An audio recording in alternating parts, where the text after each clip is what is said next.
श्री राम मेरे प्यारे मित्रों, आपका एक बार पुनः स्वागत है मेरे YouTube चैनल पर। और मुझे लग रहा है थोड़ा एंगल टेढ़ा है, बट मैं उसके लिए क्षमा चाहती हूँ। विनय पत्रिका का पाठ हम कर रहे हैं और अब हमारे लिए ये एक चुनौतीपूर्ण कार्य हो गया है कि हम उसे पूरा ही नहीं कर पा रहे हैं। तो ये चैलेंज है कि अप्रैल माह में हमें इसे पूरा करना है।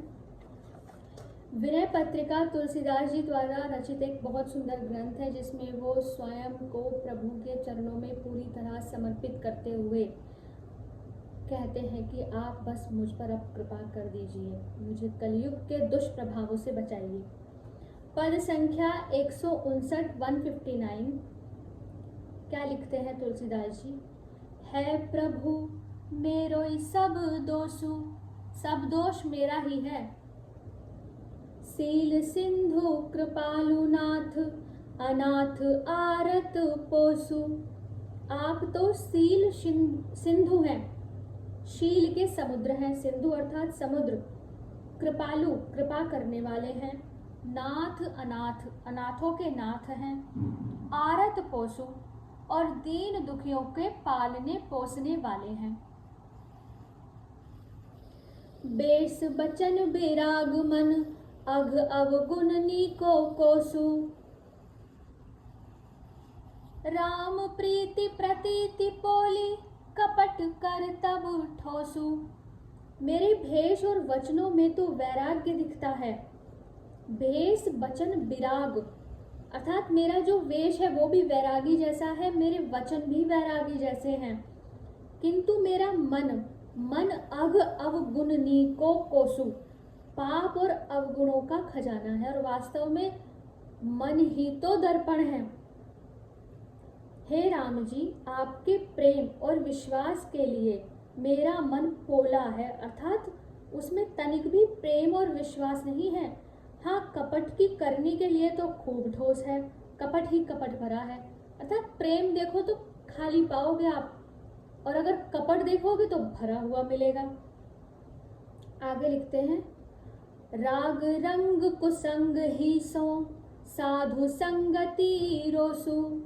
चहत के हरि जसहि से, स्रगाल जो खरगोसु। जैसे खरगोश सियार की सेवा करके सिंह की कीर्ति चाहता है, अर्थात काम छोटे करना अभी और उसका परिणाम बड़ा मिले, ऐसी अपेक्षा मेरे मन में रहती है। वैसे ही मैं कुसंगति से तो प्रेम करता हूँ और साधुओं के संग में झुंझलाया करता हूँ। तथा साधुओं के संग में मुझे झुंझलाहट होती है। जैसे खरगोश गीदड़ के बल पर सिंह की सी कीर्ति चाहता है, पर सियार तो उसे खा ही डालता है। कीर्ति तो मिलती नहीं, अपितु प्राण चले जाते हैं।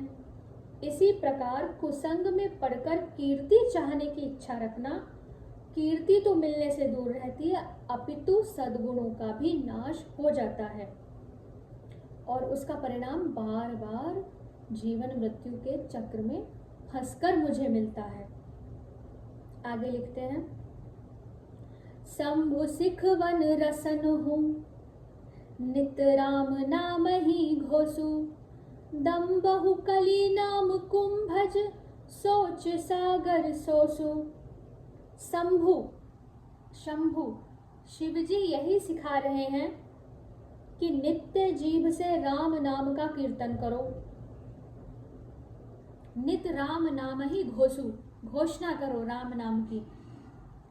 कलयुग में दंभ से भी लिया हुआ राम नाम अगस्त की तरह दुख सागर को सोख लेता है।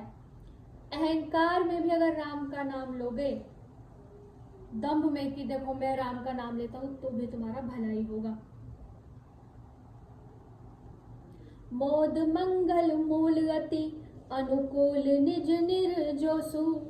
राम नाम प्रभाव सुनी, तुलसी हूँ परम परितोषु। इसका अर्थ है कि वह राम नाम आनंद और कल्याण की जड़ है। श्री राम नाम अपने लिए ऐसा अत्यंत अनुकूल है, अनुकूल निज निर्जोसु, कि जिसकी किसी अनुकूलता से तुलना नहीं हो सकती। राम नाम का ऐसा प्रभाव सुनकर तुलसी को भी परम संतोष है, क्योंकि यही उसका अवलंबन है। अवलंबन अर्थात जिस पर मैं अपनी टेक लगा सकता हूँ, ऐसा केवल राम नाम है, केवल और केवल राम नाम है। बहुत सुंदर ये पद है और हम सभी के लिए बहुत आवश्यक है। आगे के पद का पाठ हम आगे की वीडियो में करेंगे। आशा करती हूँ कि आप इन पदों को सुन रहे हैं और आनंद से भर रहे हैं। जय श्री राम।